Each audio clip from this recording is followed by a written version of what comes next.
నమస్తే. Welcome to Suman TV. నేను మీ యామ్ని. ప్రస్తుతం మనతో ఉన్నారు ప్రముఖ ఆధ్యాత్మికవేత్త, జ్యోతిష్య రత్న డాక్టర్ శ్రీమతి కోనాల భాగ్యలక్ష్మి రెడ్డి గారు ఉన్నారు. అమ్మతో మనం మాట్లాడదాం. నమస్తే అమ్మ. నమస్తే అమ్మా. అమ్మ, ఇప్పుడు శివరాత్రి రోజు ఉపవాసం ఉండలేని వాళ్ళు ఇప్పుడు మనకి అదే ఫలితం రావాలంటే అసలు ఏం చేయాలమ్మా? వందే శంభు ఉమాపతిం సురగురుం వందే జగత్కారణం వందే పన్నగభూషణం మృగధరం వందే సూర్య శశాంక వన్నినయనం వందే పశూనాం పతిం. ఓం నమ శివాయ.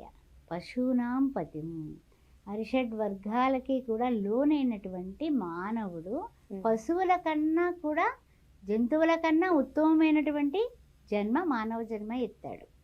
అలాంటి మనందరము కూడా ఆయన దగ్గర ఆయన పాలించేవాడు శివుడు.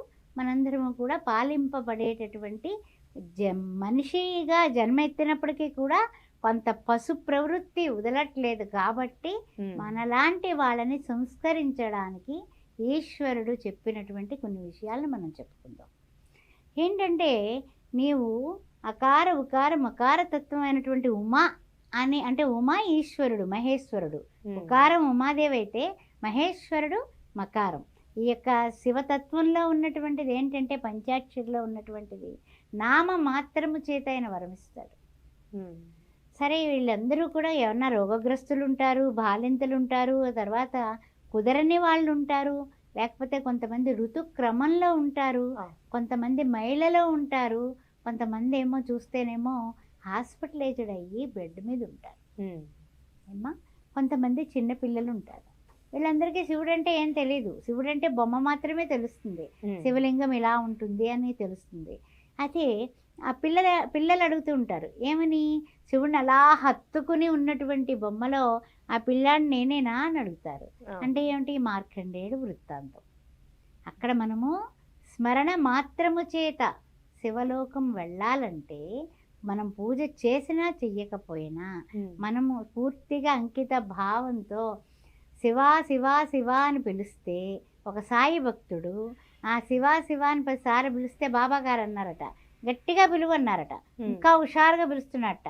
శివా శివా శివా శివా సాయి సాయి అన్నది, సాయి సాయి అనేటటువంటి విషయాన్ని శివా శివా తిరిగేస్తే అయ్యింది. అంటే ఆయన శివ అన్నా సాయి అనే వినపడుతుందట, సాయి అన్నా శివ అనే వినపడుతుంది. అందువల్ల శివనామ స్మరణ చేత బలువైన రోగములు బాపవచ్చు. అందువల్ల నరసింహ శతకంలో చెప్తాడు, నామ మంత్రము చేత ఎలాంటి రోగాలన్నా మాయమైపోతాయ్యా. నరసింహ అన్నా, శివ అన్నా, పరమాత్మ అన్నా, ఏమన్నప్పటికీ కూడా అలాంటి నామస్మరణ ఈ మంచాల మీద ఉన్నవాళ్ళు కానీ, చెయ్యకూడని పరిస్థితుల్లో ఉన్నవాళ్ళు, ఆడవాళ్ళు కానీ మగవాళ్ళు కానీ ఎవరైనప్పటికీ కూడా కొంతమంది డ్యూటీల్లో ఉంటారు, వాళ్ళకి సెలవులు దొరకవు. మరి అలాంటప్పుడు ఎలా చేయాలి? కొంచెం విభూది తీసుకోండి, స్నానం చేసుకొని ఆ రోజు దైనందిన కార్యక్రమాలు మొదలు పెట్టుకుంటే చాలా మంచిది. ఒకవేళ స్నానం చేయడానికి కుదరడం లేదు, అలాంటప్పుడు విభూది చక్కగా భస్మభూషితాంగ సాయి చంద్రశేఖర అనేసి చక్కగా మీరు ఆ పాలనేత్రంలో పాలనేత్ర శూలధారి సాయి శంకర భస్మభూషితాంగ సాయి చంద్రశేఖర అని చంద్రశేఖరుని తలుచుకుంటూ భస్మాన్ని పులుముకోండి. భస్మాన్ని కొంచెం నోట్లో వేసుకోండి. భస్మాన్ని మనకి ఏదైతే అనారోగ్యం ఉందో, ఏదైతే రోగం ఉందో, ఏదైతే మీకు కష్టాలు ఉన్నాయో, లేకపోతే కన్నీళ్ళు ఉన్నాయో, ఏమున్నప్పటికీ కూడా అవన్నీ పోవాలని ఆ భస్మాన్ని పౌడర్లాగా 2 చేతులతో రాసుకొని చక్కగా మీ కంఠ భాగం, శరీర భాగాలకి మొత్తం అంతా కూడా భస్మాన్ని అలంకరించుకోండి. అప్పుడు ఏమైపోతుంది, మన శరీరం అంతా కూడా పవిత్రమైపోతుంది. అంతటి పవిత్రమైనటువంటి భస్మంతో మీరు స్నానం చేసినట్టే లెక్క. ఒకవేళ స్నానం చేయడానికి అనువు కానటువంటి పరిస్థితులు ఉన్నప్పుడు ఈ విధంగా చేసుకోండి. తర్వాత ఏంటంటే కనుక మనకి ఒక 4-5 రకాల శివలింగాలతో మనం పూజ చేస్తూ ఉంటాం, అంగుళ మాత్రం చేత చేస్తూ ఉంటాం. అయితే వీళ్ళందరికీ కూడా పాపం శివలింగాలు అట్లా మరి ఎక్కడో దేవుడి గుడిలోనో లేకపోతేనేమో మన ఇంట్లో గూట్లోనో ఉంటాయి. అది శివుడు అంటే చాలా విశేషమైన విషయం. మీరు ముట్టుకోకూడదు, రోగగ్రస్తులనైనా కూడా తాకనివ్వరు. మరి అలాంటప్పుడు మరి బాలింతల్ని ముట్టుకోనివ్వరు పురుడని. అదేవిధంగా మనకి శివుడు అంటే చాలా ఇష్టం, కానీ ఆవిడ కన్నీళ్ళు కార్చిస్తూ ఉంటుంది. శివుడు అంటే నాకు చాలా ఇష్టం, కానీ ఇదిగో పురుటి మంచంలో ఉన్న వలన నేను ముట్టుకోకూడదు, శివరాత్రి ఎంత బాగా చేస్తాను, నేను ఎంత బాగా చేస్తాను ఓ ఆవేశపడిపోతూ ఉంటుంది. మరి అలాంటప్పుడు మీరు చేయాల్సింది ఏంటి, చిన్నది మట్టి లింగం చేసుకోండి, మట్టితో చిన్న లింగం చేసుకోండి, అక్కడ పెట్టుకొని చక్కగా ఉద్ధరణని తర్వాత ఒక పాత్ర తీసుకోండి, ఒక స్పూను రాగి పాత్ర అని ఒక ఇది స్టీల్ గ్లాసులు వాడకండి, బాగా రాగికి సంబంధించిన రాగి ఓకే. రాగి పళ్ళంలో చిన్న శివలింగం పెట్టుకొని నమశివాయ, ఓంకారం కూడా అక్కర్లేదు, నమశివాయ నమశివాయ 108 టైమ్స్ చేసుకోండి. నేను ఐసీయూలో ఉన్నాను, హెల్త్ బాగాలేదు, నాకేం బాగోలేదు, ఏంటి నామాన్ని చేయవయ్యా, నామం ఎక్కడికి పోయింది, నీ మైండ్ అంతా కూడా శివాయ గురవే నమః అంతే. దక్షిణామూర్తి స్తోత్రంలో అంటాడు ఏమనంటే కనుక, ప్రతి నిమిషము కూడా మీరు మౌన వ్యాఖ్య ప్రకటిత పరబ్రహ్మ అంటే మౌనంతోటే నేను మీకు అన్నీ కూడా నేను చెప్పేస్తున్నాను. నెమలి మన ఎంత పవిత్రమైనటువంటి జంతువో తెలుసా. ఇక్కడ నెమలి ఎందుకు చెప్తున్నాను అంటే, ఈశ్వర ఆరాధనలో మనము పాముకి నెమలికి పడదు. నెమలిని ఎవరెక్కి కూర్చుంటారు, సుబ్రహ్మణ్యుడు ఎక్కి కూర్చుంటాడు. నాగదోషాలు ఉన్న వాళ్ళు కూడా ఈ శివరాత్రి రోజున నెమలి ఈకల పింఛంతో శివుడికి చక్కగా వింజామర్లు వీచినా కూడా సంపర్కం లేనటువంటి నెమలి ఈకలు చాలా పవిత్రమైన విషయం. నార్మల్గా అయితే తెలియదు, చాలా మందికి తెలియదు.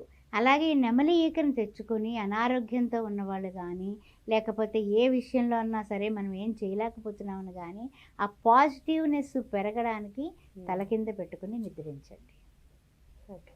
ఒక నెమలి పింఛాన్ని ఎదురుగుండుగా పెట్టుకుని ప్రొద్దుటే ఆ దేవుడి బొమ్మతో పాటు అది చూసేలాగా పెట్టుకోండి. ఇంట్లో ఉన్న పాజిటివ్ అంతా కూడా వచ్చేస్తుంది, ఇంట్లోకి వస్తుంది, నెగిటివ్స్ అన్నీ పోతాయి. అంతటి నెమలి ఈక గురించి ఇప్పుడు మనం ఈ శివరాత్రి రోజున చేసుకోవాల్సిన పూజలో వింజామర వేయండి. కారణం, కంటి నుంచి మగ నెమలి పురివిప్పి నాట్యం చేస్తుంటే 2 బాష్పాలు రాలితే ఆ బాష్పాన్ని స్వీకరించినటువంటి ఆడనెమలి గర్భవతి అయ్యి బిడ్డని కంటుంది. సంపర్కము లేనటువంటి అద్భుతమైనటువంటి ఉత్తమమైనటువంటి జన్మ నెమలి జన్మ. ఏ పాపమో తెలియదు. అంతటి పవిత్రమైనటువంటి నెమలి ఈకలను తీసుకొచ్చి శివునికి వింజామరగా వేస్తూ, తండ్రే నాయన నేను కూడా పవిత్రం కావాలి, అనన్యా చింతయంతో మాం ఏ జనా పర్యుపాసతే తేషాం నిత్యాభియుక్తానాం యోగక్షేమం వహామి. నీవు తప్ప నితప్పరం తెలియదు నాకు, నీవే ఎవని చేత జనించు జగమెవ్వడు, ఈశ్వరుడా నీవే దిక్కు అని మీరు ఎప్పుడైతే ఈశ్వర నామస్మరణాన్ని మీరు చేశారో తప్పనిసరిగా మీరు ఉద్ధరించబడతారు. ఉద్ధరించబడాలంటే మీరు చేయాల్సింది శివా శివా శివా నమశివాయ శివాయ అంతే. అంటే ఆ మంత్రం రాదు, ఈ మంత్రం రాదు, ఎట్లా చేయాలి, ఏం చేయాలి అని ఓ కల్లోలు పడిపోకండి. చక్కగా చేసుకోండి, అద్భుతమైనటువంటి పరిణామాలు. తినండి, ఉపవాసాలు ఉండక్కర్లేదు, చక్కగా ఉండండి. మీ యొక్క పరిస్థితులను బట్టి మీరు ఆహారాన్ని తీసుకోండి, సాత్విక ఆహారాన్ని భుజించండి. అనారోగ్యం పాలైపోయి నేను ఉపవాసం ఉంటే కాస్త బీపీలు షుగర్లు డౌన్ అయ్యి మళ్ళీ హాస్పిటల్ పాలవ్వాలి. అందుకని జాగ్రత్త, మీ ఆరోగ్యం మీ చేతుల్లోనే ఉంది. సర్వజీవన నమస్కారం. శివకేశవం ప్రతిగచ్చతి. శివుడు చూస్తాడు, విష్ణువు చూస్తాడు. అందువల్ల దయచేసి ఉపవాసాలు అనేసి ప్రాణాలు మీదకి తెచ్చుకోకుండా చక్కగా మీరు ఈ విధంగా సమీపంగా భగవంతునికి ఉండడం అనేది ఆరోగ్యకరమైనటువంటి విషయం. ఆరోగ్య ప్రదాయమైనటువంటి సారీ అండి, ఇక్కడ కట్ చేసుకోండి. ఆరోగ్య ప్రదాయుడైనటువంటి శివ పరమాత్మ మీ వెంట కంట ఉండి ఆపమృత్యు దోషాలను తొలగిస్తాడు. చాలా చక్కగా తెలియజేశారు. ధన్యవాదాలు. ఓం నమః శివాయ.